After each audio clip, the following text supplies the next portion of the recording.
Саламатсыздар ма, балалар? Саламатсыздар. Отырыңдар. Сабағымызды бастамас бұрын психологиялық ахуалға кезек берейік. Біздің бүгінгі психологиялық ахуалымыз мен ғажаппын деп аталады. Мұслим, сен өзің туралы не айтасың? Мысалы, мен ғажаппын, мен бақыттымын, тамаша арай. Алишер, Мен сабырлымын. Айзада, Мен тамашамын. жақсы, рахмет. Мен ғажаппын. Жақсы. Нұрдәулет, Мен көңілдімін. өте керемет.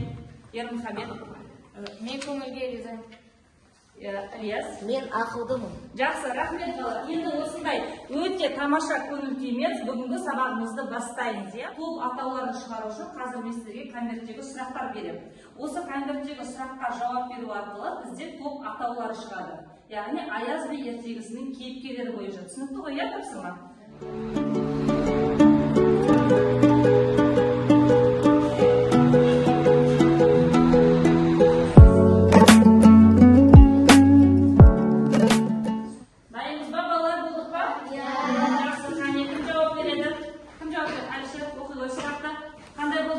Өзіне 15 жасынан бастап күйеу жүрек таңдаған уәлік байдың қызы кім? Менді қыз. Жақсы, тамаша. Сонда сендер қандай топ боласыңдар? Менді қыз тобы боласыңдар. Өте жақсы.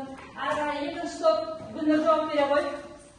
40 уәзірге құстың, шөптің, адамның жаман тауба келіңдер деп тапсырма берген кім? Мадан хан. Жақсы, тамаша. Сонда сіздер Мадан ханның тобы боласыңдар. Ары қарай үшінші топ Нұрдәулет жауап бере ғой.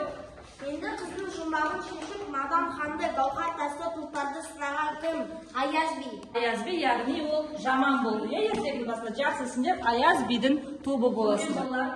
Менді қыз Аяз би, Мадан хан болып үш топқа бөліндік, иә?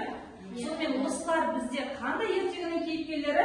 Аяз би ертегісінің кейіпкерлері. Өте жақсы. Енді сонымен бүгінгі біздің сабағымыздың тақырыбы Аяз би ертегісінің кейіпкерлері. Оқу мақсаты 6-3-3-1. Әдеби туындыдағы кейіпкердің типтерін тек тұрғысынан сипаттау. Яғни біз бүгінгі сабақта Аяз би ертегісіндегі кейіпкерлерді талдаймыз, кейіпкерлерге баға береміз, кейіпкерлерге мінездеме береміз. Яғни ертегінің кейіпкерлерімен жұмыс жасаймыз. Түсінікті ме сабақ? Жақсы, рахмет. Алдымен үй тапсырмасын тексеріп алайық. Біз осының алдында қандай ертегімен таныстық? Аяз би. Жақсы, Аяз би ертегісінің сюжетінің фабуласын барлығын білеміз ғой, иә? Жақсы, тамаша. Ендеше Аяз би ертегісі бойынша Фликерс бағдарламасын қолдана отырып, үй тапсырмасын тексереміз. Сіздерде Фликерс карточкалары бар ма, барлықтарында? Бар. Жақсы, қазір мен Фликерс қосайын. Тақтаға назар аударамыз, иә? Бірінші сұрақ. Аяз би қандай ертегінің түріне жатады? Карточкаларды көрсетіңдер. Мен қазір сіздерді телефон арқылы сканерлеймін, иә? Телефон варианттарын дұрыстап таңдаймыз. Келесі сұраққа назар аударамыз. 40 уәзір шөптің жаман деп нені таңдады? Фликерс карточкаларын қолдана отырып жауап береміз нұсқаларымен. Қанекей сканер жасайын. Дұрыс айт, Алишер дұрыс жауап берді, Ермұхамед дұрыс, Нұрдәулет дұрыс, тамаша. Балалар үй тапсырмасында өте жоғары деңгейде тексеріп алды. Сабағымыздың негізгі бөліміне көшейік. Қазір сіздер Мадан ханға, Аяз биге және Менді сұлуға мінездеме бересіңдер. Топтастыру арқылы. Түсінікті ме? Біз топтық жұмысты орындайық. Мадан хан қандай, Аяз би қандай бізде, Менді сұлу қандай. Қайын орындайық топтық жұмысын, мінездеме береміз.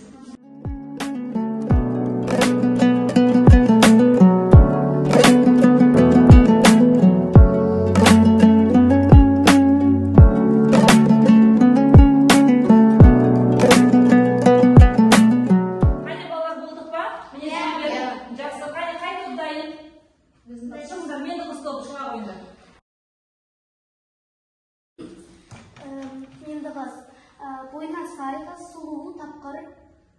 Сынай біледі, көрген, ақылды. Жақсы, келсіздер ме балалар? Ары қарай келесі топ. Мадан хан тобы келіңдер. Мадан хан ол ақылды, көрсе қызар, тапқыр. Мадан хан еліне қамқор, шыншыл әрі данышпан. Жақсы, рахмет. Отыра қойыңдар. Ары қарай Аяз би тобы келе қойыңдар. Аяз би кіші пейіл, адам, шыншыл, қарапайым. Аяз би қанағатшыл, ізетті, ақылды, тапқыр. Жақсы, рахмет балалар, өте жақсы, отыра қойыңдар. Енді балалар осы тапсырмаға топтар бір-біріне 2 жұлдыз бір тілек айтайықшы қане. Осы мінездеме бойынша. Кім айтады 2 жұлдыз бір тілек? Айта қой, Алиша, сен қай топты айтасың? Мен Аяз би тобын айтқым келеді. Аяз би тобы ол топтастырғанда бүкіл сөздерді Аяз биге сай қылдырып жазған. Дұрыс, яғни Аяз биге мінездеме сәйкес келеді, Сәйкес иә? келеді. Жақсы, өте жақсы. Ары қарай Маданхан тобы, сендердің 2 жұлдыз бір тілектерін. Мен Меңдіғыз тобын айтамын. Меңдіғыз тобы, олар, мен ойлаймын, олар жұмысты жақсы атқарады. Себебі олар Меңдіғыз туралы дұрыс мағыналы Мінездеме берді. береді. Ары қарай Аяз би тобы, 2 жұлдыз бір тілек айта қой, Ермұхамед. Менің 2 жұлдыз бір тілегім Мадан ханға жақсы мінездеме берді. Сабағымызды ары қарай таразы әдісі бойынша жалғастырамыз. Қазір мен барлық топтарға жалпы бір сұрақ беремін.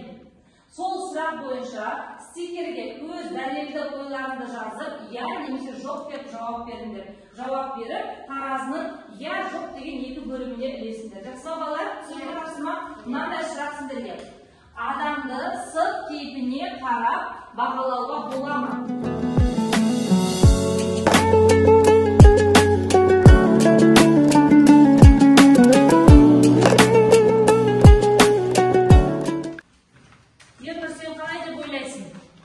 Себебі адамды көргенде сен оның түріне қарап, оның мінезін түсінуге болады. Тамаша. Ары қарай Эльмира.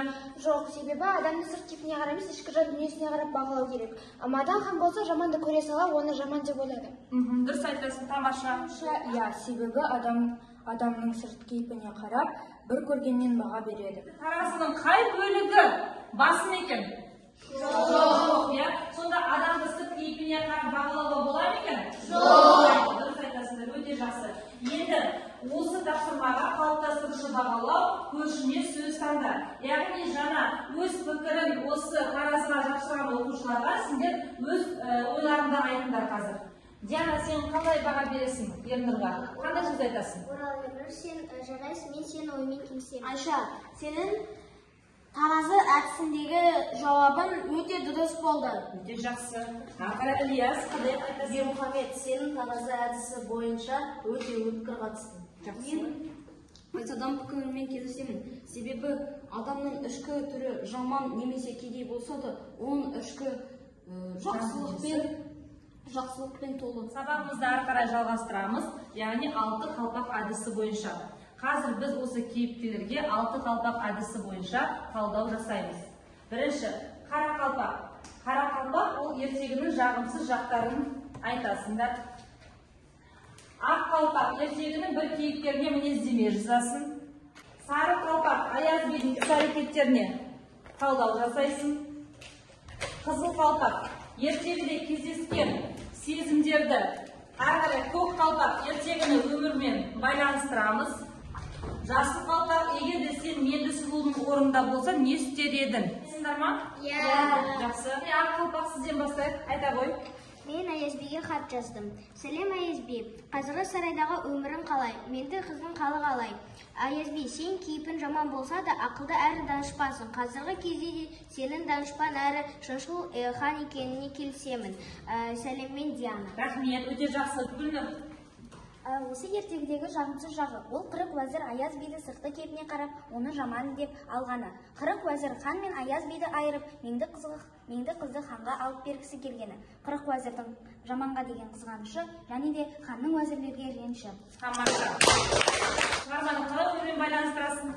Қазіргі кезде Аяз би сияқты елді өте жақсы басқаратын және ақылды шыншыл адамдар өте аз.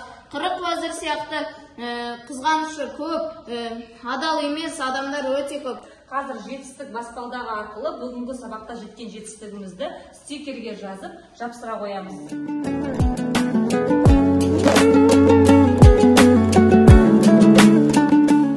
Жақсы, тамаша балалар. Енді бүгінгі сабақ бойынша біз қандай жетістікке жеттік? Біз бәрін түсіндік екен, яғни осы кейіпкерлер бойынша, иә? Және осы алған білімімізді өмірде қолдана аламыз. Солай ма балалар? Иә. Қорытындылай келем.